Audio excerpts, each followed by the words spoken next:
We certainly see it today in market prices and in everything that's happening. There are three, sometimes maybe we could stretch that to five, big things that are happening, and they are reflected in market prices, and the dynamics behind them and their change will be reflected in changes in market prices. And those three big ones are, first, that which is happening with money and credit. In other words, when you spend a lot more money than you earn, then the government does that. That means that a lot of money is printed and it moves its way through the system in a way that is reflected in market prices.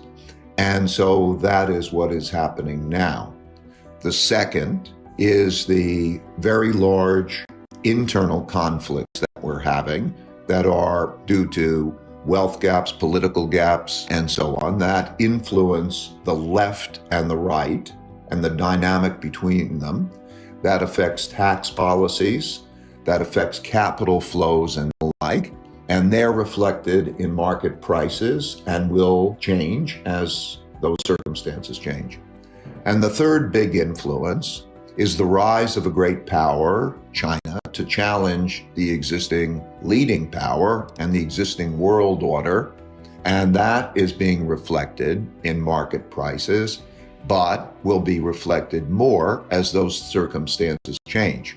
The other two that have been reflected through history, and I didn't have a full appreciation of until I studied the last 500 years of history, those two are technology and inventiveness changes. We're accelerating the rate at which they are occurring, and that adaptability and change is affecting our lives in big ways. So you cannot ignore the technologically and inventiveness changes. And the fifth are acts of nature. You know, the one thing that was interesting to me when I studied the last 500 years of history is that acts of nature, and they could be climate related, droughts and floods and pandemics, had cost more lives and toppled more civilizations than anything else, including wars. So they are something that comes along irregularly. You know, when you have the pandemic or the drought or that event that comes along once in 100 years or so, they have had big effects too. So pandemic is a reminder of those. But those are the drivers, and they will remain the main drivers. And as they change, prices will continue to change. I think you have to look at the dynamic behind those prices, and I think I would look at them a bit differently. Regarding the dynamic behind those prices, it is that we are spending more than we are earning by a lot, individuals and the country as a whole, and that we need money, partially because of the political issues, partially for all the reasons that you know. So a lot of debt is being created that is also producing the need for a lot of money. And as a result of that, we have very negative real interest rates. Real interest rates of short-term interest rates are significantly negative, and even bond yields, real bond yields, are over 100 basis points negative.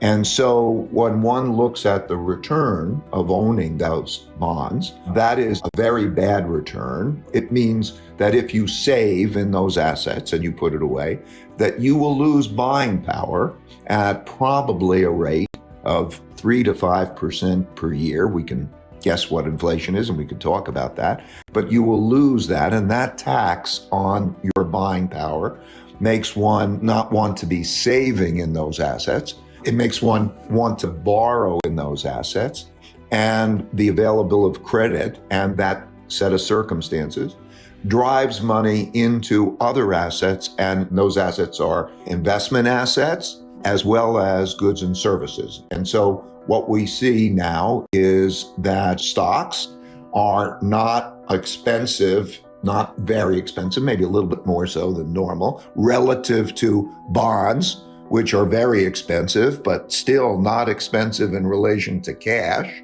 And so they are all having expected returns that are comparatively low, and we have an inflationary period. So it's very important to understand the paradigm that we're in and how that dynamic works. And so as the inflation pressures become an issue and we have relatively, let's say, stronger growth, those things will start to change. And so the big question that the markets look at is how will that change as a result? Will the Federal Reserve and other central banks begin to tighten monetary policy? Because these things will change. And what will tax policies be and the like? And those things will affect market prices going forward. It's unsustainable. There's always, throughout history, a debtor and a creditor. And there's always, throughout history, the ability to create demand by creating debt and by creating money. And then there become clear preferences for doing one or the other. There are environments like the late 1970s when Federal Reserve Chairman Paul Volcker tightened money and wanted to make it good to save and bad to borrow and have credit. That set of circumstances was caused, and that action was caused by things that happened before it, high real interest rates and the like, and that produced the environment that we had, largely the disinflationary environment that followed. Similarly, the 1960s led to the 1970s. The 60s had too much debt creation due to war, Vietnam, and what we call guns and butters policies that were spending more than we were earning. And that led to the necessity in 1971 for the President of the United States to acknowledge that they would no longer be able to pay the dollar claims in gold and to default on the gold claim and to devalue the exchange rate and to devalue the dollar, which led to the 1970s, inflation and so on. So there are always, all through history, the dynamic in which there are high real interest rates and it pays to be a saver for some times.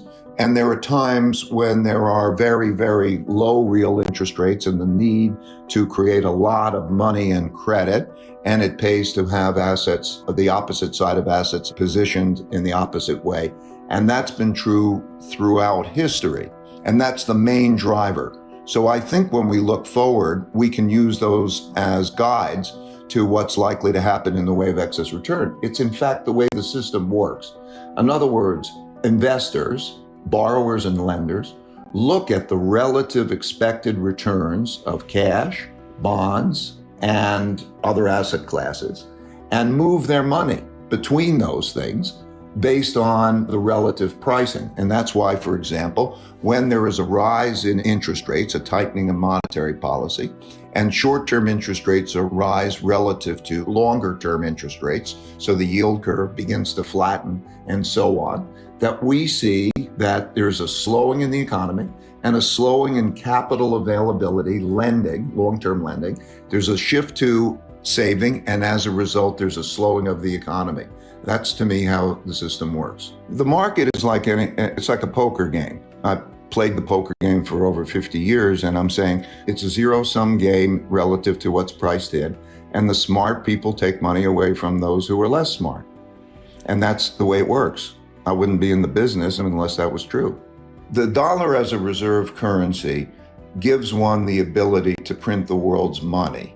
It is both a good and bad thing. Being able to create debt gives you the buying power. Being able to print the world's currency, such as when we were in the COVID crisis, and being able to print the currency that around the world will be accepted, allowed us to sell more debt, because when you buy debt, it's somebody else's currency. In other words, when one owns debt, the buyer of that debt is owning your promise to deliver them currency. And when you have the world's reserve currency, it allows you to get into more debt. Now, getting into more debt has historically, if not done correctly or not done sustainably, in a way it creates obligations to pay back. And those obligations to deliver currency and pay back have produced different types of problems in the future.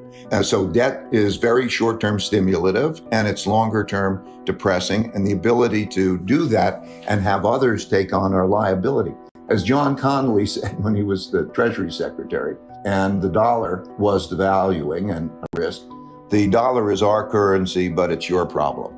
It's a net benefit, but like most things, it's cyclical because you have to pay back and it produces problems sometimes when you pay back. So the United States is more indebted as a result of it being a reserve currency. And it all depends on, who's going to get stuck with that. There are two main sources of inflation. There's the usual supply and demand for goods, cyclical inflation, so that when there's a demand for something, that there can't be a greater amount of supply being produced for it. There's an upward pressure in that price. And so that comes from strong demand pressing up against capacity limitations. That's cyclical inflation. And it depends on how far the central bank accommodates that. So that's the cyclical inflation. The second is monetary inflation. When the production of debt is large, but the central bank produces more money and credit, that has the effect of devaluing the value of money and credit, which doesn't look like it is going down as much as it looks like other things are going up.